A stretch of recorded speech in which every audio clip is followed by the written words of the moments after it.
with Rich being easy. I'm going to attempt, no guarantees, to fix this Maytag Atlantis gas dryer. It's been having a problem.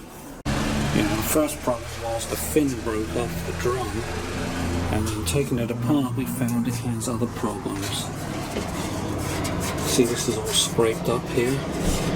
Yeah, it sits on plastic bearing. I'll show you them as soon as I get this piece off, which has got 4 screws, and this inner piece, which has 2 screws that are diagonal. They come off separately. So all 6 of these screws are 5/16 across flats, AF. They're just short sheet metal screws, so you don't need a big torque wrench or anything to undo them. That reminds me, I forgot to bring my power screwdriver. That would have worked nicely. Okay, this bit comes off.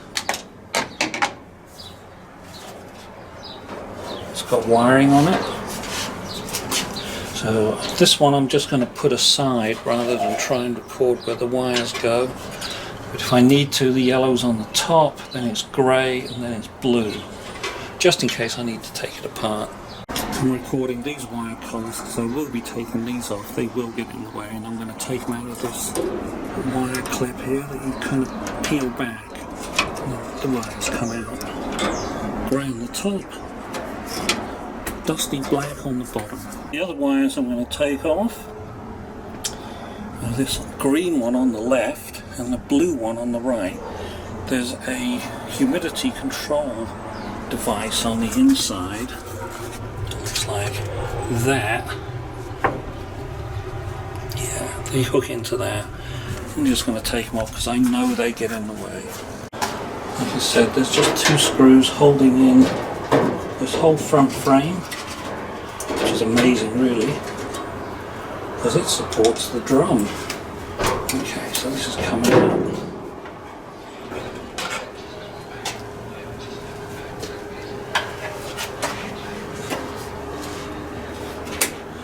And it's got this duct on there. This duct, of course, was absolutely full of dirt and debris, so, you know, cleaning the little screen here doesn't do it. You've got to get all the way into the bottom and pull all that crud out. A couple of other things to note here.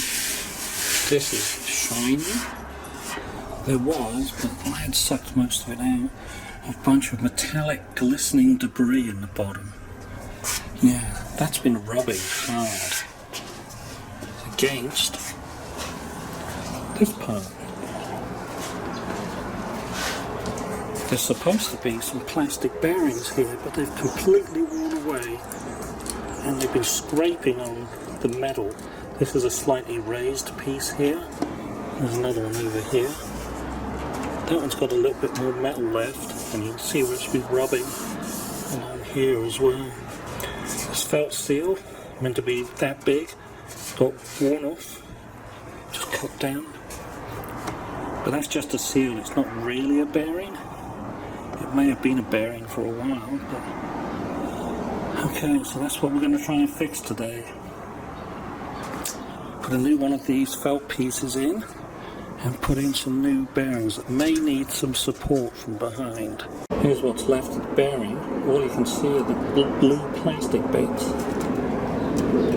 Yeah, that's all that's left. The rest of it is gone. Okay, so here are the bearing and seal. There should be a part number on there somewhere. They look like this. Blue plastic, which is the same colour blue as what was in the other one. A couple of rivets.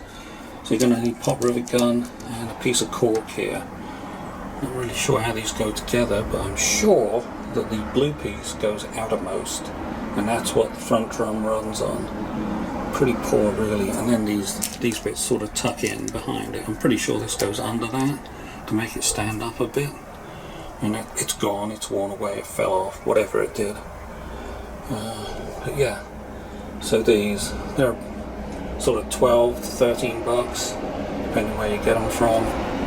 The other thing I'm going to try and do and get that working is put a new felt in there, because it's cut through in a few places, and If you're looking for that part number, yeah, it's there. These are 1/8 rivets, so I'm going to use a slightly bigger drill, the 9/64, and drill the heads off them.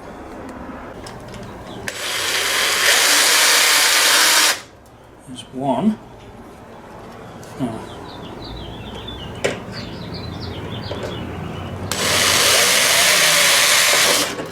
And there's the other.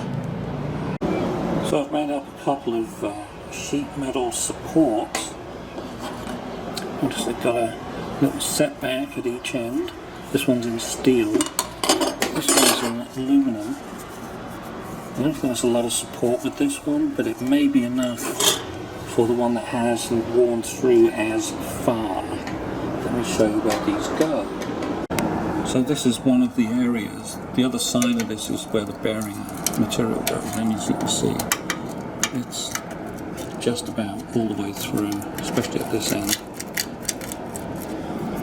So this would fit on here. I'm going to give it a bit more of a flattened so it's not quite as curved, so to support the bearing material better.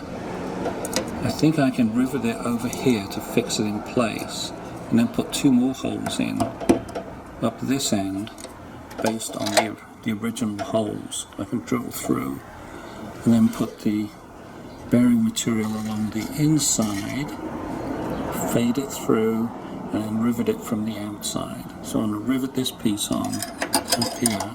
So this is the tool I was using to make the stepped bend here. I bent the inner one first, and then, bent the inner one first, then I brought it out to bend the outer one and just push the sheet metal around. So I got one rivet in down here. Got the hole drilled for the other one. So this is the aluminum piece I'm backing this bit with. So now just got to get a pop rivet in there. These are 1/8 short pop rivets.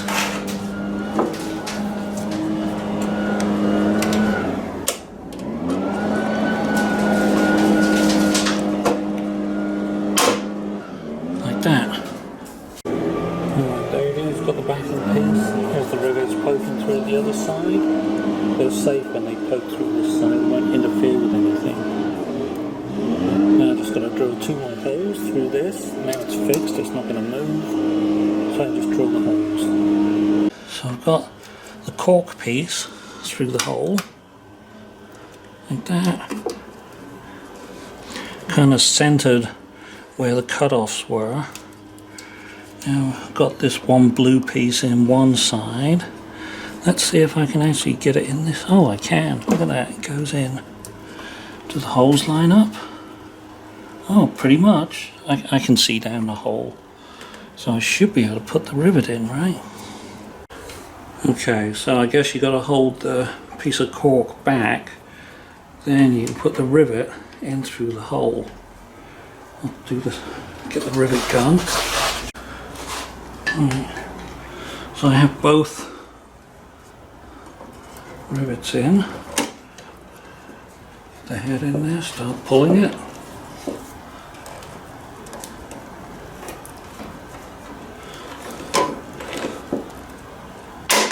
There's one. Get it in there, start pulling.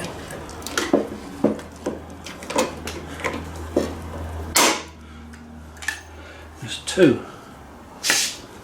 It should be. It's kind of loose, but that should hold. Now I've got to do the same for the other one. One of the considerations on placing the rivet was how close can I get the rivet head to this bulge right here. And I seem to have guessed lucky this time. Okay, drilling the last hole.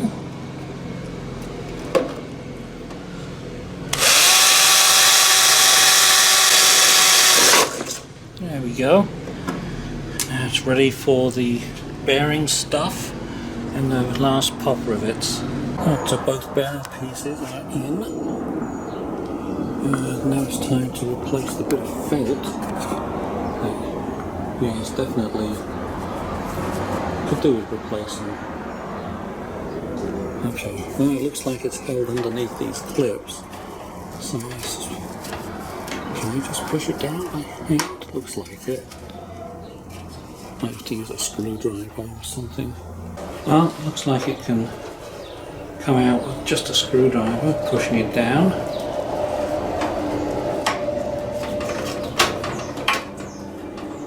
I just hope it can go in as easily. I'm getting the seal in.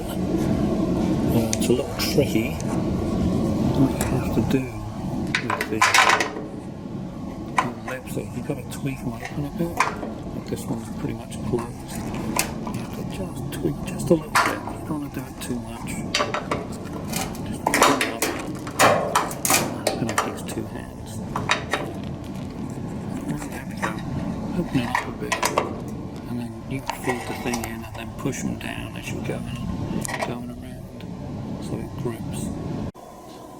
Looks like we've got most of them pushed back down and right at the end.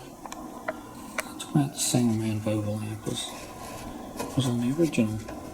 Yeah, so the reassembly was a little tricky, being able to get the felt out all the way. I wanted to go inwards, so I just had to get in here.